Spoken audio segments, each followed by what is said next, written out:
Саламатсыздарбы, урматтуу телекөрүүчүлөр, сиздер Түз эфирде Ачык Айкын программасын көрүп баштадыңыздар. Берүүнү мен Исмат Ибрагим алып барам. Бүгүнкү чыгарылышта биз адатка айланган авария, энергосистема эбин таппай калдыбы деген теманын тегерегинде кеңири талкуу кылабыз. Бизде конокто Түндүк электр ачык акционердик ишканасынын өндүрүш техникалык бөлүмүнүн башчысы Станбек Саматбек уулу, ошондой эле электр станциялары ачык акционердик коомунун техникалык өндүрүш бөлүмүнүн башчысынын орун басары Азим Жумаев. Урматтуу коноктор, чоң рахмат сиздерге убактыңыздарды бөлүп, элге ушул электр энергиядагы техникалык бүгүнкү абал жанагы алдыбызда турган кыштан кантип чыгабыз деген маселеге кеңири жооп бериш үчүн келип берип отурганыңыздар үчүн алдын ала ыраазычылык билдирем. Эми бул берүүнү биз сиздерди бул жерге чакырганыбыздан дагы негизги себеп 3 күн мурун электр жанагы Бишкек ТЭЦте трубалар жарылып, ошол техникалык мүчүлүштүктөр жаралды. Анан ушунун негизинде алдыңкы 3 ай 4 айда кыштан кантип чыгабыз? Биздин электр станциянын техникалык мүмкүнчүлүктөрү кандай деген суроолорго ачыктык киргизип алалы дедик. Биринчи, Азим мырза, электр станциялар ишканасы, ошондой эле Бишкек ТЭЦтин учурдагы техникалык абалы кандай? Анан өткөн 2 күн мурун болгон кырсык деп коелук. Ал эмнеден улам келип чыкты? Ошол техниканы эскергениби же болбосо ошол кызматкерлердин туура эмес мамилесинен болду? Кандай болду өзү? Саламатсыздарбы?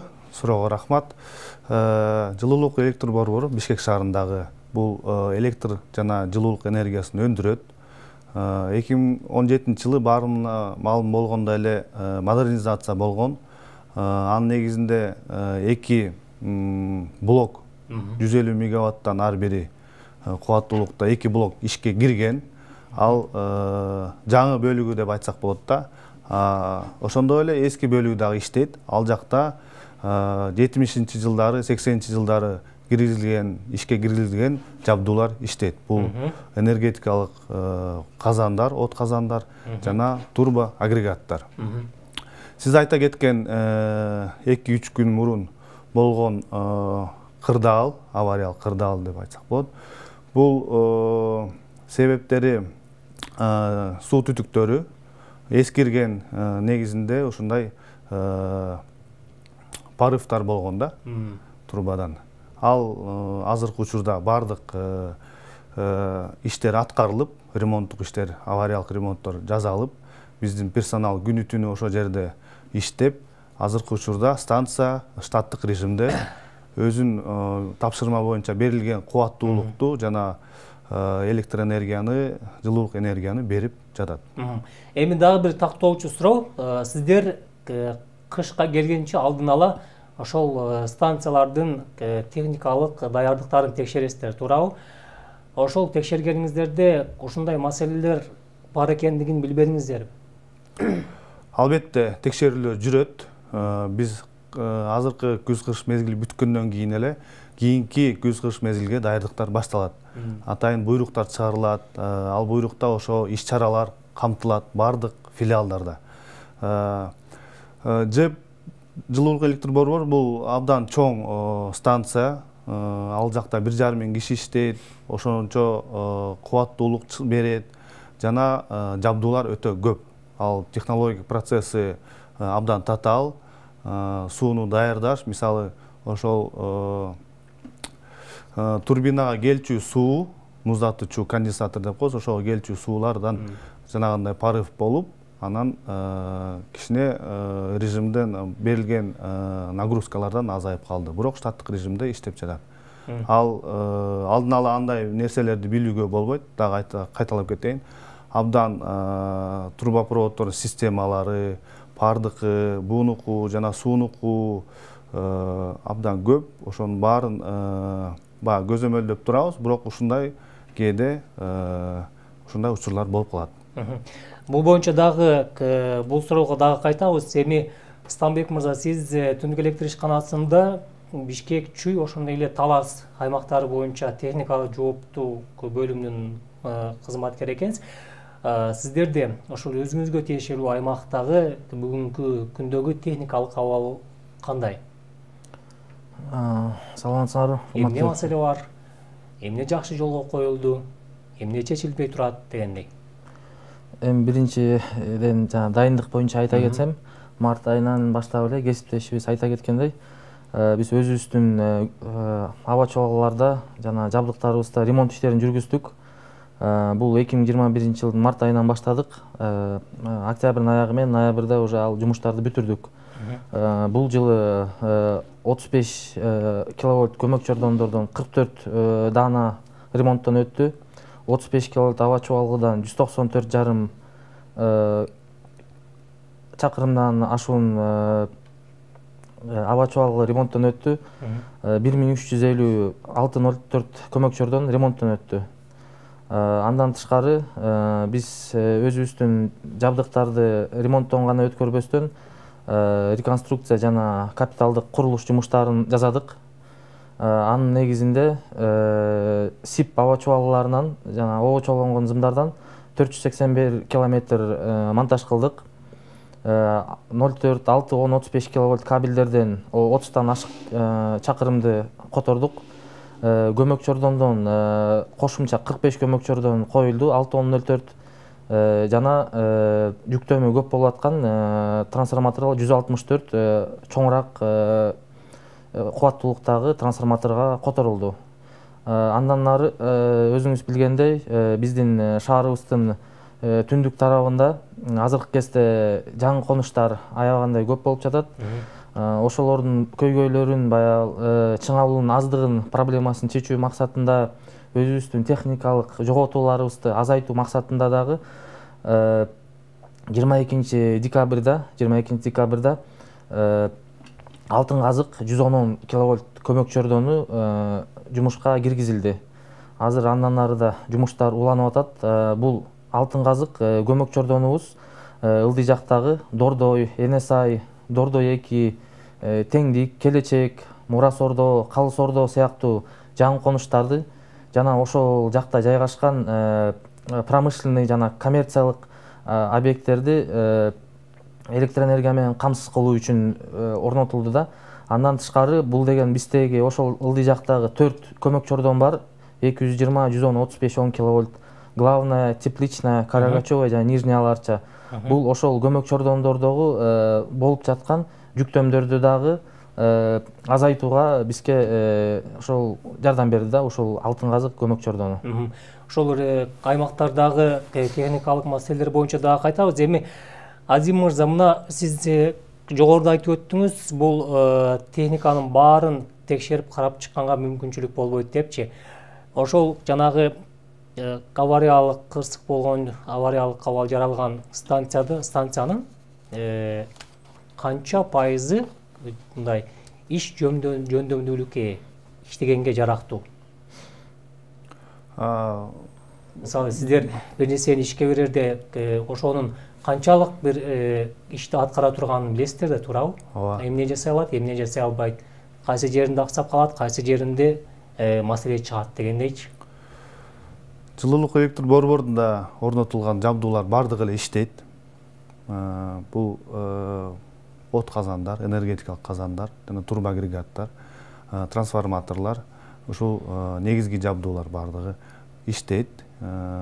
Бул күз кыш мезгилинде берилген нагрузкаларды көтөрүп, жана жабдуулар катышып, бизде резерв деген болуш керек. Бир учурда бардыгы эле жабдууларды иштеткенге болбойт. Бизде резерв болуп турушубуз керек.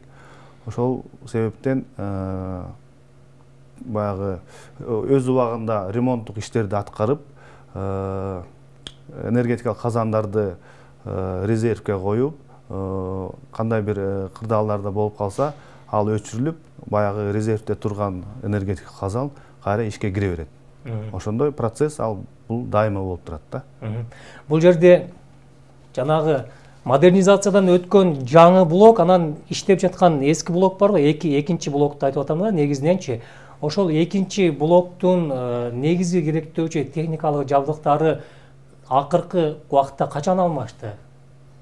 Качан жаңыланды? Негизги жабдуулар жок, трансформаторлор жаңыланган. силовой блочный трансформатор деп коебуз, ал генераторга байланган трансформаторлор алмаштырылган. Ал эми от казандар жана турбоагрегаттар бул алмаштырыла элек, бирок капиталдык ремонттор жүрүп турат. Өзүнүн баягы ресурстары бар, канча саат иштеш керек, ошондон кийин капиталдык ремонтко чыгат. Же болсо өзүнүн нормасын иштеп бүтсө, ал реновацияга алмаштырууга туура келет. Өзүнүн пландары бар. Азыркы учурда андай алмаштырууга убакыт мөөнөт жете элек. Ошол себептен биз капиталдык жана текущий учурдагы ремонтторду жылда жазалып турат. Демек, жарактуулук, ошол жарактуулук сиздер билесиздер да, сиздер техникалык мүнөздөмө берсеңиз, дагы канча жыл болжолду иштей алат? Ар бир от казан жана турбоагрегаттар ар кайсы жылдар кирген. Бул 70-жылдан баштап акыркы ушул 2000 калп айтпасам 2005-2000-жылдары 11-чи турбоагрегат ишке кирген. Ошол себептен периоду өтө чоң да, баардыгын эле алмаштырыш керек деп айтууга алысмын. Капиталдык жана өзүнүн абалына жараша капиталдык жана учурдагы ремонттор жасалып турат. Жалпысынан алсак, бул эски бөлүгү бир 70%-дан баягы износ болдук деп айтса болот. 70%-дан, демек 70% сиздер кепилдик бере аласыздар, ошол жер иштейт, 70%-дан аша баштады. Бул баягы ар кандай отключениялар болуп калышы мүмкүн, бирок 70% жабдуулар мындай ишке жарайт деген. Эми Станбек мырза, сиз негизинен ошол жанагы электр чыңалуулар көп болгон аймак Бишкек чүй тегерегин карайт экенсиз, анан талас. Айрыкча ошол Бишкек менен чүйдүн тегерегинде жаңы конуштар улам күн сайын көбөйүп атат. Ал жерде электр энергиянын тартыштыгы, ошондой эле трансформатор маселеси бар да. 100 кишилик электр энергия бөлүнгөн жерге 300, 400, 150, 200 кишилеп кошулуп алгандар бар. Бул боюнча бизге ошол жаңы конуштун тургундары дайыма кайрылышат, ушундай маселе бар экенинчи. Бул нерсе эмне үчүн жолго коюлбай жатат? Мисалы, мен электр энергия жаккандыгым үчүн 100 сом төлөсөм, тиги баня же болбосо швейный цех иштетип аткандагы ошол энергияны алып туруп, бизге керектүү энергияны алып иштетип атпайбы? Төлөгөнгө келгенде бирдей эле болуп атат. Эмне үчүн чечилбей жатат ушул? Бул боюнча мындай деп жооп берейин. Швейный цехтер деп атпайсызбы, банялар, алар деген өзүңүздөр билгендей, алар промышленный тариф менен төлөйт. Анан эгерде сиз жана ал жактарды айтып атсаңар, кээ бирки бар объекттер жана перепрофилирование боло элек. Биз алар эгер андайлар учурда чыкканда, биз аларга эмелерди закондуу түрдө чараларды көрөбүз, предписание жазабыз жана аларды эмеге пром тариф өткөнгө мажбур кылабыз да. Анан кошумча көмөк жардамдар боюнча айтсам, ол эме жаңы конуштарды негизи электрофикация маселеси башынан баштап биз Север Электро эксплуатационный организация болгондон кийин биз деген өзүбүздүн существующий оборудованиябызды ремонт иштери менен жана ошону реконструкция иштери менен алектенебиз да. Бирок андан тышкары биз бул эмелерди, жаңы конуштарды дагы өзүбүздүн тиги көз алдыбыздан баягы кое берген жокпуз. Тоже аларга дагы көңүл бурулуп атат. Биздин персоналдын күчү менен көптөгөн көмөк жардамдар коюлуп атат. Айтсак, 12-жылдан бери Чүй, Талас, Бишкек боюнча 502 жаңы көмөк жардам коюлду кошумча. Анын ичинен кандайдыр бир пайызы ошол жаңы конуштарга коюлган да, чыңалуу аз жерлергечи. Анан биз деген дагы жергиликтүү кеңештерден да жергиликтүү ошо аймактык управлениялардан да суранабыз. Ошол именно өзүнүн аймагында жашаган расширение села болобу, же болбосо жаңы конуш болобу, аларда өзү жагынан да ошолорду маселени чечкенге аракет кылыш керек да. Бул жерде ошол трансформаторларды орнотуу боюнча да, могу кыш алды деп коелу, текшерүүлөр жүргүздүңүздөрбү? Канча учур катталды? Кыш алдында, кышында дагы, бизде жайында да жыл сайын биз замерлерди кылып турабыз. Период максимальных нагрузок и период летних нагрузок деп айтабыз. Ошонун негизинде биз анализ жүргүзөбүз. Жана кайсы бир көмөкчөрдондо жүктөм көп болуп атса, биз ага уже план мероприятийди өзүбүз түзөбүз. Ал көмөкчөрдонго же кошумча көмөкчөрдөн коебуз, же болбосо анын кубаттуулугун чоңуракка көбөйтөбүз да. Анан кыштын алдында биз деген өзүбүздүн жана Министерство энергетикиден, Национальный энергохолдинг, госинспекциядан бизде деген комиссиялар түзүлдү. Алар менен чогуу биз бардык Север Электрда 17 РЭС бар, районный электросеть. Ошонун ар бирөөнү карап чыктык, службалардын баарын карап чыктык. Өзү соответствующий кагаздар түзүлдү. Авариялык материалдар, аварийный запас деп айтып коебуз. Ошолордун РЭСтерде канча камсыз болгону текшерилди. Жана айта кетчү нерсе, биз ошол азыр аварийный случайларга дайындык көрүү максатында бизде деген Талас областы боюнча 5 оперативдүү топ 24 саат дежурить этет. Чүй областы боюнча 11, Бишкекте 8 бригада дежурить этет, бардыгы 24 бригада. Булар күнү түнү дежурить этет да 24 саат. Эгерде бир кандайдыр бир баягы өзүңүз билгендей буран болобу, катуу бир шамал болобу, непредвиденный кубулуштарга биз деген өзүбүздүн оперативдик жана ремонттук топтордон 105 бригада түзгөнгө мүмкүнчүлүк бар да. Эгерде аябай стихийный бедствие болуп кетсе. Түшүнүктүү. Бул жерде Азим мырза мына кар жаады, күн суутту, элдердин басымдуу бөлүгү азыр электр энергияга кирип атат, жагып баштады. Бул күн сууткан сайын дагы күчөйт да. Анан ошондой кырдаалда ошол жагандай авариялык абал жаралыш кооптуулугу бар. Анткени күн сууткан сайын күч келет, электростанцияларга күч келет, ошондой эле ТЭЦке күч келет, көмөкчөрдөндөргө күч келет эмеспи? Кандай кооптонуулар бар? Биз жылда пландар түзүлөт, канча көлөмдө жана кубаттуулукта ар бир станция иштеш керек, жана канча көлөм электроэнергия, жылуулук энергияны өндүрүш керек. 1 жылдык план. Ал план ар бир энергокомпаниялардын, бөлүштүрүүчү компаниялардын негизинде, заявкалардын негизинде түзүлөт да, канча керек. Калктын саны жана экономика тармактары, ошол ар бир кичинекей компания болобу, же кардар болобу, үй бүлө болобу, ошол канча керектелет электроэнергия, ошондой план түзүлөт жылда. Айта кетсем, быйыл бизде 14 миллиард киловатт-саат тегерегинде каралган. Мына декабрь аягы аяктап атат, жыл аяктап атат. Ошол пландан биз ашыкча электроэнергияны өндүрдүк. Бирок кыш алдыда бизде жабдуулар капиталдык ремонттордон өтүп, ошондой баягы өтө өсүп кеткен учурда дагы ушундай камсыз кылууга биздин жабдуулар даяр. Ошо иш-чаралар дагы аткарылган. Бардык энергетиктер ошону аткаганга мүмкүнчүлүктөрүн жасашат.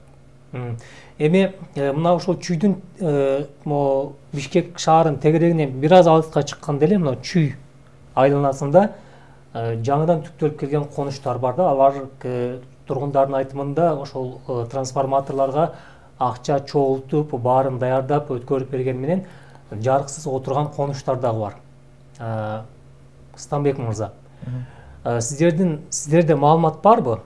Чүйдүн тегерегинде канча конушта бүгүнкү күндө ошол электр энергия жок, ошондой эле техникалык мүмкүнчүлүк жок болгондуктан алар жарыкты колдоно албай жаткандыгы тууралуу бизге маалыматтар бар. Биз аралап көрүп келатабыз. Мындай дейбиз да, Чүй областы боюнча негизи жаңы конуш дейбизби, айылдын чоңоюшу дейбизби, биздин эсеп боюнча 149 ошондой 149 149тай новостройка же айылдын чоңоюшу ошондойлор бар да. Анан биз деген ошолордун сиз айтып аткан нерсени түшүнүп атам. Көбүнчө бул проблема эмеден келип чыгат да. Баягы новостройка өзүңүздөр билгендей баягы шаардын өзүнүн градостроительство деген баягы өзү понятие деген бар да. Анан шаарды негизи курулаардын алдында баягы ошо биринчи коммуникациялар тартылып ошондой болуш керек да. Анан биздики көбүнчө проблеманын баары эмеден чыгат.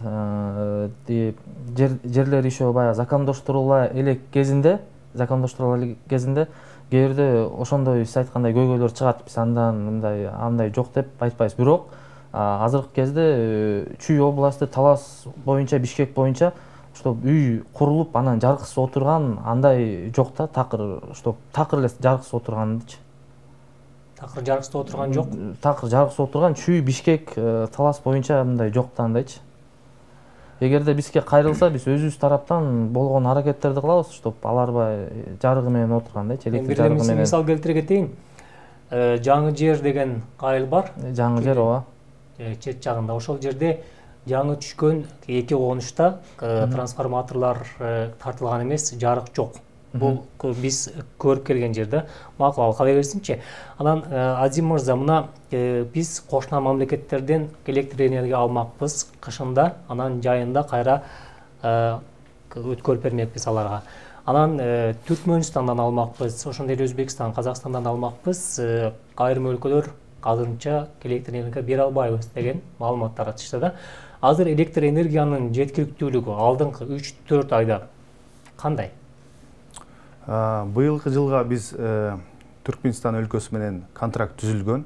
Ал жактан электр энергияны сатып алабыз, импорт электр энергия. Демек Түркмөнстан бермей болду кайра, э? Ооба, Түркмөнстан өзүнүн милдетин аткарып жатат. Быйыл ошо 501 миллион киловатт саат каралган жылдын аягына чейин. Ал ошо контракттын шарттарына жараша өз көлөмүн аткарып жатат, милдеттерин. Жана Казакстан, Өзбекстан коңшу мамлекеттер менен биз электр энергиясын алмашуу контракт түзүлгөн. Ал негизинде эки мамлекет, Өзбекстан менен Казакстан, бизге 1 миллиард 650 миллион киловатт саат бул жылы бериш керек. Биринчи квартал 2022 жылдын биринчи кварталына чейин, аягына чейин бизге бериш керек ошол көлөмдү. Ошол көлөмдү биз кайра 3 жылдын ичинде жай мезгилинде кайтарып беришибиз керек. 3кө бөлгөндө ошо 550 миллион киловатт саатта 3 жылдын ичинде биз кайтарып беребиз. Бул жылда биз 550 миллион өз милдетибизди аткардык. Азыркы учурда Өзбекстан быйыл 500 миллион киловатт саат каралган, ал ошол көлөмдү жеткирип берди. Казакстан дагы деле ошо берилген график боюнча электр энергиясын берип жатат. Эми дагы бир тактоочу суроо. Бир жарым ай, 2 ай мурун жанагы көчөдө жарыктарды өчүрүп үнөмдөө саясатын жүргүзөбүз деген маселе көтөрүлүп, анан кайра ишке ашпай калбадыбы. Анан ошондой эле башка өлкөдөн кала турган электр энергиянын тартыштыгы деген маселе жаралды. Демек азыркы кырда алдасак, азыркы учурда электр энергиянын тартыштыгы боюнча эч кандай маселе жок, туурабы? Тартыштыгы болуп атат. Биз атайын иш-чаралар каралган, бардык энергия компанияларда үнөмдөө, сиз айта кеткендей, үнөмдөө биз өзүбүздүн өндүрүүбүз баягы пландан негизинде болуш үчүн, бул пландар эмне себептен бизде токтогул суу сактагычына көлөмүн кийинки жылдарга, бул деген многолетнее регулирование да, көлөмү өтө чоң, бул токтогул суу сактагычтын. Анан биз аны 2-3 жылга чейин сактап иштешибиз керек да. Ошончо көлөмдү биз электр энергия өндүрө алабыз. Азыркы учурда көлөмү түшүп баратат. Баягы 2-3 жылдан бери маловодный цикл деп атпайбызбы, суу келиши аз болуп атат. Ошол себептен биз үнөмдөп, кийинки жылдарга да күз-кыш мезгилдерине да бизге суу болсун, электр энергия болсун деп атайын иш-чаралар каралган. Бул импорт, товар обмен, электр энергия менен алмашуусу коңшу мамлекеттер менен жана Бишкек шаарындагы жылуулук электр борборун өндүрүү, электр энергиянын өндүрүү көлөмүн 2 эсе көбөйтүлгөн да. Былтыр 2020 жылда болсо 1 миллиард 300 миллион тегерегинде болсо, быйыл 2 миллиард 400 миллион киловатт саат өндүрүүгө планды аткарып жатат. Аны менен катар ушул керектөөчүлөрдүн деле саны өстү да өткөн жылга салыштырмалуу. Ооба, ал себептери бар. Эң негизгиси ушу керектөөчүлөрдүн саны абдан тез арада өсүп атат.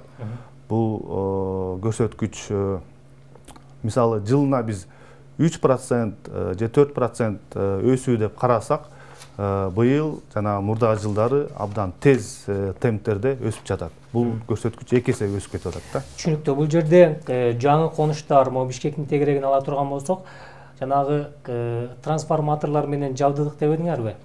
Азыр кар түштү, элдин баары электр энергияга өттү. Сиз өзүңүзгө караштуу, өзүңүз билген аймакта жанагы авариялык абал коркунучу жокпу? Мен биринчи жана суроо боюнча, могу жаңы жер боюнча дагы эле эметкен жокмун да. Ошол боюнча мага данныйларды берсеңиз, анткени бизге жаңы жер боюнча бир архитектура өзү тех условияны алышынын өзүнүн тартиптери болот да. Архитектурадан запрос келет бизге. Ошонун негизинде биз техникалык шарт беребиз. Техникалык шарттын негизинде проект жазылып, андан кийин ошол жер баягы электрификация болот да. Анан эгерде бизге эч ким кайрылбаса, бир 10 чакты үй, 20 чакты үйдү салып коюп туруп, анан свет жок десе, ал башка маселе. Эгерде бизге кайрылса, бизге точный данныйларды берги. Эфирден кийин ошол айылдын тургундарынын телефондорун берем, сиздин телефонду ал кишиге берем, байланышып маселени чечип аласыздар. Суроого жооп берсеңиз. Суроону кайталап коесузбу? Жана техникалык жанагы авариялык коркунучтар жокпу жаңы конуштарда деген? Жок, эме жаңы конуштар деген биздин эгерде биздин жабдыктар болсо, биздин аба чолоолор болсо, жаңы конуш болобу, эски конуш болобу, севердиктер карайбыз, значит биз аларды бүт баарын карап чыгабыз да. Эгерде авариялык коркунуч болсо, ошондой элдерге кайрылып кетет элем, тоже сиздер аркылуу 1209 номерине чаласыздар. Бул биздин колл-центр күнү түнү жүрүп этет. Же болбосо ар ким жашаган жерин өзүнүн жана диспетчерский службаларын билет. Ошол жака чалсаңыздар, биз өзүбүз келип, кандай гана авариялык коркунуч болобу, же бир зым үзүлүп калабы, биз өзүбүз устранять этебиз. Элдерге кайрылып кетет элем, айрыкча жаш балдарга кандайдыр бир замыкание көрсөңөр, же бир провод үзүлгөнүн көрсөңөр, өзүңөр эч качан жанына жолобогула, бирдеке кылабыз деп аракет көрбөгүлө, ал үчүн биз барбыз, ал нерсе менен биз заниматься этебиз да. Рахмат. Эми Казим мырза, мына социалдык тармактарда токтогулда электр энергия маал менен өчүрүлүп, көчө кечинде караңгы болуп калат. Мэриядан суранып, элдер ошону күйгүзүп койсоңор болобу деп кайрылуулар жасап атат да. Негизи жалпысынан алганда Кыргызстан боюнча убактылуу өчүрүүлөр болуп атабы, болсо кайсы аймактарда, эмне үчүн? Убактылуу өчүрүүлөр боюнча айта албайт экенбиз. Биздин компания бул өндүрүү процесси менен электр энергия жана жылуулук энергиясын өндүрүү менен иш алып барат. Анан бөлүштүрүүчү компаниялар бар, анан транзитный компаниялар бар. Бизде жана төмөндө айтып кеткендей эле ар бир айга жана жылга пландарыбыз бар, канча көлөмдө өндүрүшүбүз керек, ошонун планды биз аткарып жатабыз. Демек, ал өчүрүүлөр боюнча сиз жооп бере албайт экенсиз. Анан мына сиз жогоруда айтып өтүп кеттиңиз, ошол трансформаторлор менен камсыздоо маселесин да. Бир жагында жарык аз отурган үйлөр бар, ошондой эле жана жарык тартыштыгы жаралган конуштар бар. Ошолордун жалпылап алганда маселеси канча пайызга чечилди акыркы 3 жылда? Акыркы 3 жылда деп айта кетсек, бул баягы пайыздык көрсөткүчтү айтуу кыйын. Анын себебин азыр айтам. Анткени аркы кезде өзүңүз билгендей, бул жаңы конуштар азыр баягы лавинообразный темп деп коет, ошондой менен келатат да. Баягы бир жаңы конуш пайда болуп, анын проблемасын эми чечсең, дагы жаңы конуш пайда болот, андан ары дагы жаңы конуш пайда болот. Анан ошон үчүн бизде баягы пайыздык санды мына эгерде бир постоянный бир цифра болсо, мына мынча 100 жаңы конуш болду, андан башка жок десе, биз сизге так ошону жооп бермекпиз да. Анан эгерде бул сиз азыр жаңы жерди айттыңыз да, биз жаңы жерде азыр мен сизден уктум да. Анан ошондой сыяктуу эле баягы айыл кичине чоңоюп атса эле ошондой эле жаңы конуш деп атай беришет да. Чын айткандачы. Мындай түшүндүрөлү, 5 айыл болсо, ошонун канчасы ушул маселеден арылды деп суроо берейин. Мына тактоочу суроо. 5 айыл болсо, муну мындай деп айта кетейин, салыштырмалуу. Жаңы конуштарын айта кетсек, вот могу 2020-2021 жылы биз жана СИП зымдары, очолонгон зымдары ушул айрыкча жаңы конуштарга тартылды да. Бул жана Акбосоого тартылды, Көлмөгө тартылды, өйдө жактан Ак Ордо деген жака тартылды, Свердловский Октябрь район боюнча, Октябрьский район боюнча бардык уже аба чололордун баары ошо сипзымдарга өттү да. То есть жана сиз айтып кеткен баягы электр энергиянын тартыштыгы ошол маселелер ошол мен айтып кеткен райондордо уже толугу менен чечилди да. Чечилди. Эми бул жерде жанагы миллиондогон акчалар сарпталган модернизация болгон тертти айталы, Казим мырза. Анын иштеп баштап мына 2-3 жылдап иштеп баштады. Электр энергия, электр тармагына кандай жеңилдиктер алып келди? Азыр ошол сиздер күткөндөй жыйынтыкты берип атабы ошол модернизация болгон тертти? Ооба, бул жаңы салынган, жаңы курулган долбоор боюнча 2 блок кирди. Ар бири 150 мегаваттан бул 300 мегаватт. Бул абдан эле көмөк көрсөтүп атат. Айтып атабыз, керектөөлөр өсүп жатат деп. Азыркы учурда ошол керек, абдан кубаттуулук боюнча дагы ошо бизге жаңы блоктор абдан жардам берип атат деп айтсам болот. 300 мегаватт бул жаңы станция курулганда эле кубаттуулук. Өтө маанилүү, ооба, режимде бул 2 блок тең иштейт. Азыркы учурда бирөө резервде турат, бирөө иштеп турат, иштеп жатат. Керек болгон учурларда экинчи блоктагы ишке кирет. Бизде НЭС транзитный компания системный оператор болот.